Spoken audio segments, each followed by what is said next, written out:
Welcome to Texas. Glad that you Kim sprawling out, he spills it! It's turned in! The game is over! And Mexico wins Group A! From range, big deflection! Got it home! That's two for Messi! Shots of the game, brilliantly taken! Sai Bari again! Dest! Might still be! It's the final whistle, and the USA have done it! Back to Messi! Messi! His first World Cup hat-trick! Vinny Jr. again. Vinicius Jr. lashes in the equalizer!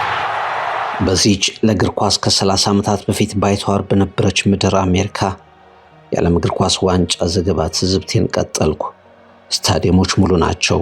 ደጋፊዎች በውድ ዋጋ መለያዎችንና የስታዲየም መግቢያ ትኬቶችን ይገዛሉ። አደባባዮች በእግር ኳስ ፍቅር ባበዱ ደጋፊዎች ተጥለቅልቀዋል።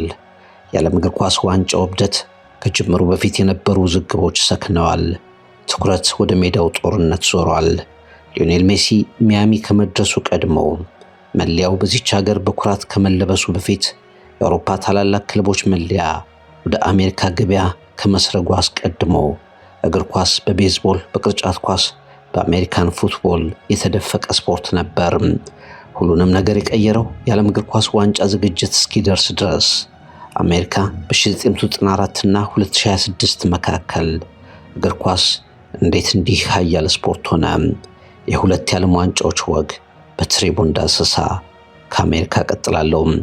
እንዴት ናችሁ የትሪቡን ስፖርት ወዳጆች? ከማታንቀላፋው ከተማ ኒውዮርክ ወደ ካውቦዮቹ 90,000 ታዳሚዎችን ይዞ የዓለም እግር ኳስ ዋንጫውን ብዙ ጨዋታዎች ወደሚያስተናግደው AT&T ስታዲየም ማረፊያን ቀይሬያለሁ። ዳላስ ቴክሳስ።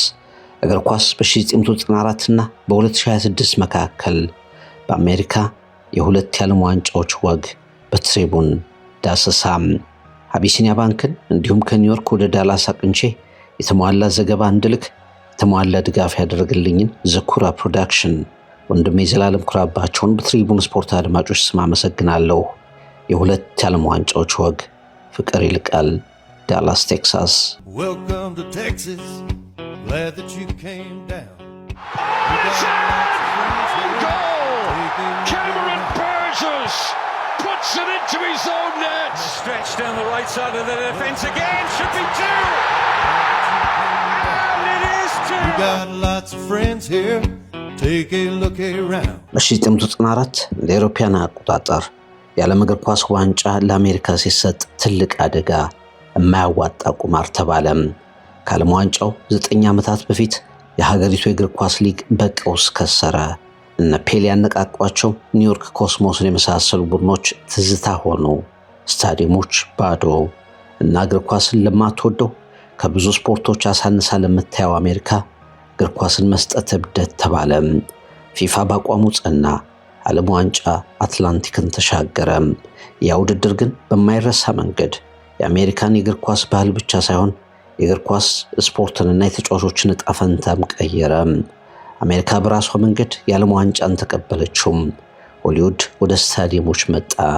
ሮቢን ዊሊያምስ በስታዲየሞቹ ኮሜዲ ስራ ቀረበ። ስቲቪ ወንደር፣ ዲያና ሮስ አቀነቀኑ። ኦፕራ ዊንፍሬ የዓለም ዋንጫው አካል ሆነች። ዓለም የተለየ ነገር ተመለከተ። አሜሪካ በራሷ መንገድ የዓለም ዋንጫን አስተናገደች። ጨዋታዎች ሲጀመሩ እንደተፈራው ሳይሆን የአሜሪካ ስታዲየሞች በሰው ተጥለቀለቁ። ትኬቶች ቀድመው አለቁ። ፊፋን ጭምር ያስደነገጠ ተመልካች ቁጥርና ገቢ ፈለቀ። አሜሪካውያን እግር ኳስ እንዲህ ነው እንዴ ማለት ጀመሩ ተባለ።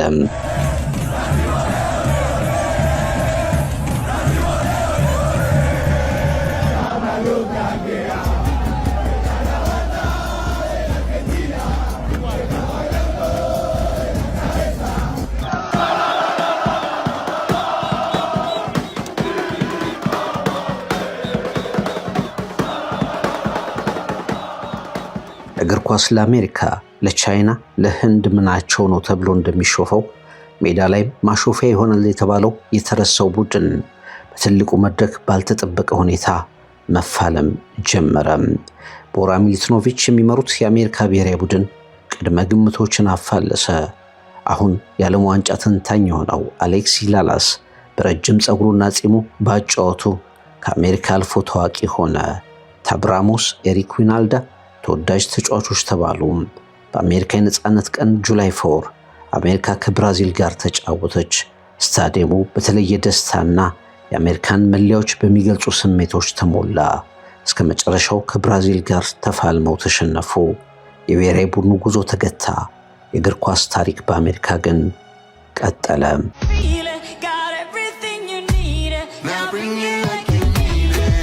2026 ወደፊት ከ32 ዓመታት በኋላ እግር ኳስ በጣም ከሚታይባቸው ሀገራት አንዷ ለተሻለ ኑሮና እድል ምድሯን ላጥለቀለቁ የተለያዩ ሀገራት ዜጎች ምስጋና ይሁንና ዓለም ዋንጫው በተለየ ስሜት ይታያል። 11 ከተሞች በተመልካቾች ተጣበዋል። በ1994 ወደ እግር ኳስ ዓለም ለመምጣት የታገለችው ሀገር 2026 ላይ ባህሏ ያደረገችው መስላለች። ማስረጃው አይናችሁን ባሳረፋችሁበት ቦታ ላይ ሁሉ አለ። መለያዎች እንደ ጉድ ይለበሳሉ። የእግር ኳስ ታክቲክ እንደ አሜሪካን ፉትቦል ይተነተናል። በአታላንታ፣ ሲያትል፣ ሎስ አንጀለስ፣ ዳላስ፣ ኒውዮርክ ትኬቶችን ማግኘት አይቻልም። የዓለም ምርጡ ንጉሱ ተጫዋች ያሁኑ የዓለም ዋንጫው መንቁ ኮከብ ሊዮኔል ሜሲ በማምሻ ዕድሜውም ቢሆን በአሜሪካ ሊግ ይገኛል። ስለ ፕሪሚየር ሊግ፣ ቻምፒየንስ ሊግ፣ ስለ ሌሎችም ተወዳጅ እግር ኳስ ውድድሮች የሚወያዩ ወጣቶችን ትሰማላችሁ። በ1994 ፊፋ የዘራውን አሁን እያጨደ ነው ይባላል። ከዚህ ዓለም ዋንጫ እስከ 12 ቢሊዮን ዶላር ገቢ ወደ ፊፋ ካዝና ይገባል ተብሎም ይታሰባል። ዋና ምንጯ ደግሞ አሜሪካ ስታዲየሞቿና ኩባንያዎቿ።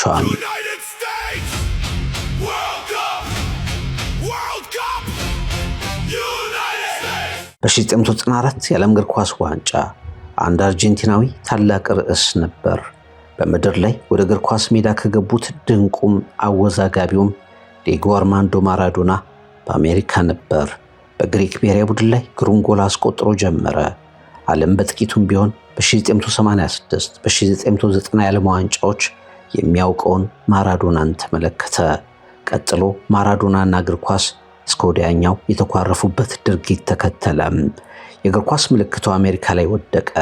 አበረታች መድኃኒት መውሰዱ ተረጋገጠ። የእግር ኳስ ልዩ ክስተት እያለቀሰ የእግር ኳስ ዘመኑን አሜሪካ ላይ ደመደመ። 2026 ከ32 ዓመታት በኋላ የመጀመሪያውን ትኩረት የሳበው ሌላኛው አርጀንቲናዊ ነው። ቃላቶች የሚንሰንፉለት ማንጸሪያ ጊዜ ላይ ያመፀው ሊዮኔል አንድሬስ ሜሲ አሁንም የዓለም ዋንጫው የአሜሪካ ምድር ትልቁ የትኩረት ማረፊያ ርዕስ ነው።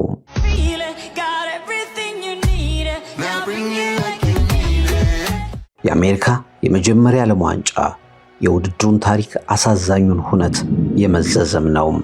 የ1994 የዓለም ዋንጫና ኮሎምቢያው አንድሬስ ኤስኮባር ፈጽሞ ላይ ሊያዩ ይነሳሉ።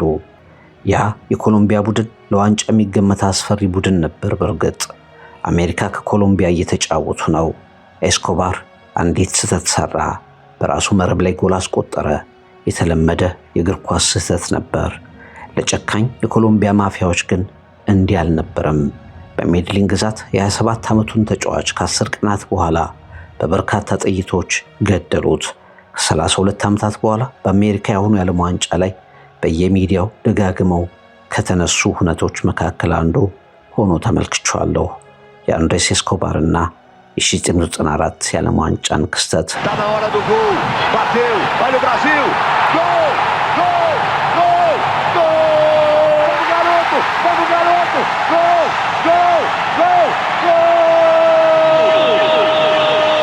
የ1994 የዓለም ዋንጫ የብዙ ኮከቦች የዓለም ዋንጫም ነው።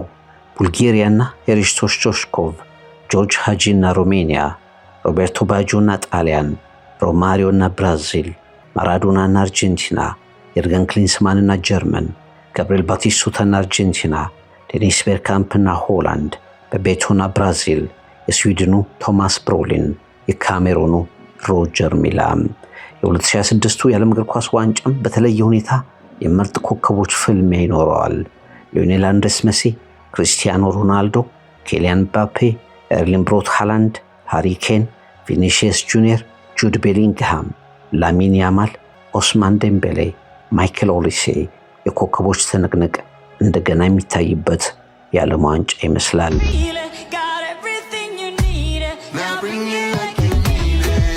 በዓለም ሮቤርቶ ባጆ እንደ ሳታት አይነት እጅግ የተነገረላት የተጻፈላት የፍጹም ቅጣት ምት የለችም። የባጆ ጎል ኢን ዘ ስካይ ጎል በሰማይ ሌላ በዚህ ዓለም ዋንጫ ላይ በትዝታ ደጋግማ የምትታወስ ክስተት ሆና ተመልክቻለሁ። ውጥረት በተሞላበት ያ ፍጻሜ ብራዚል ከጣሊያን ሀገሩን ተሸክሞ ለፍጻሜ ያደረሰው ሮቤርቶ ባጆ በወሳኙ ቅጽበት ግን እድል ከዳው። ኳሷ ሄዳለች። ክስተቱም 32 ዓመታት አልፎታል። ባጆ ግን እዚያው በሎስ አንጀለስ ፓሳዴና ሮዝ ባውል ስታዲየም ጁላይ 17 1994 ላይ እንደቆመ ነው ይላሉ። ጁላይ 19 2026 ከ32 ዓመታት በኋላ ለግምት አስቸጋሪ በሆነው ብዙ ብሔራዊ ቡድኖች ለዋንጫ በሚገመቱበት ፍጻሜ ማን የክብር ማን የተሸናፊነት ታሪክ ይዞ ይመለሳል? በከፍተኛ ሁኔታ ውይይት የሚደረግበት ርዕስ ሆኗል። አርጀንቲናና ሜሲ ጥሩ ጀምረዋል። ሮናልዶ የተከዳ የተነጠለ ኮከብ ሆኖ የዓለም ዋንጫውን ጀምሯል። እንግሊዝ እግር ኳስ ወደ ቤቱ ይመጣል የሚለውን ተስፋ ከፍ ያደረገ የመጀመሪያ ጨዋታ። ፈረንሳይ ከኬሊያን ምባፔ አስኪነቷ ጋር ቀጥላለች። ስፔን በልኩ አልተገኘችም። ብራዚል በቦታዋ የለችም። ያልተጠበቁ ጥሩ ቡድኖች አሉ። ጁላይ 19 2026 ማን ብራዚልን ማን ጣሊያንን ሆኖ ከአሜሪካ ምድር ያጠናቅቃል?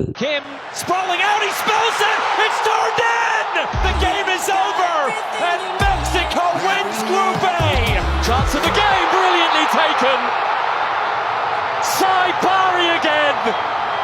Dest might still be. It's the final whistle, and the USA have done it. Vinny Jr. again. Vinicius Jr. lashes in the equalizer. Now bring it like you need it. አንዳንድ የዓለም ዋንጫዎች በአንድ ተጫዋች ግዝፈት ይታወሳሉ። አንዳንዶቹ ደግሞ ሻምፒዮን በሆነው አስደማሚ ቡድን በፍጻሜዎች በስታዲየሞች በተመልካቾች የሚታወሱም አሉ። አሜሪካ 1994 ላይ ያስተናገደችው የዓለም ዋንጫ ብዙ ነገሮችን የቀየረ ነው። የእግር ኳስ ባህልን፣ እይታን፣ አቅጣጫን ያስቀየረ ከመሆኑ ባሻገር ለመጀመሪያ ጊዜ በዓለም ዋንጫ ታሪክ በመለያ ምት የተጠናቀቀ የማይዘነጋ ፍጻሜው በተሳካላቸውና በተደናቀፉ ኮከቦች ብሔራዊ ቡድኖች ከሜዳ ውጭ የተፈጠሩ አስደሳችና አሳዛኝ ክስተቶች እንዳይዘነጋ ሆኖ ተጠናቋል። አሜሪካና እግር ኳስ የሰመረ ትስስር የፈጠሩበት የዓለም ዋንጫ ነበር 1994።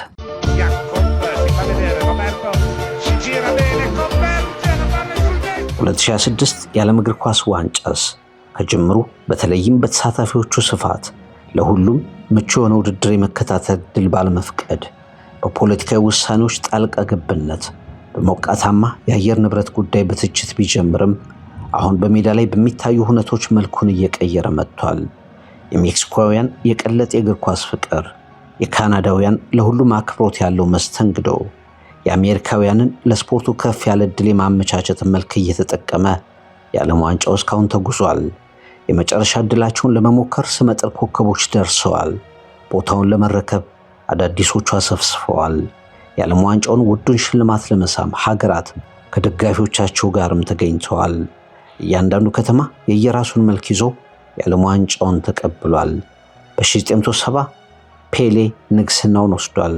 1982 የፓውሎ ሮሲ፣ 1986 የማራዶና ንግስና፣ 2002 ሮናልዶ ሉዊስ ናዛሪዮ ዴ ሊማ፣ 2022 የአንድሬስ ሊዮኔል ሜሲ ዘውድ መድፋት፣ 2026 የማን ነው?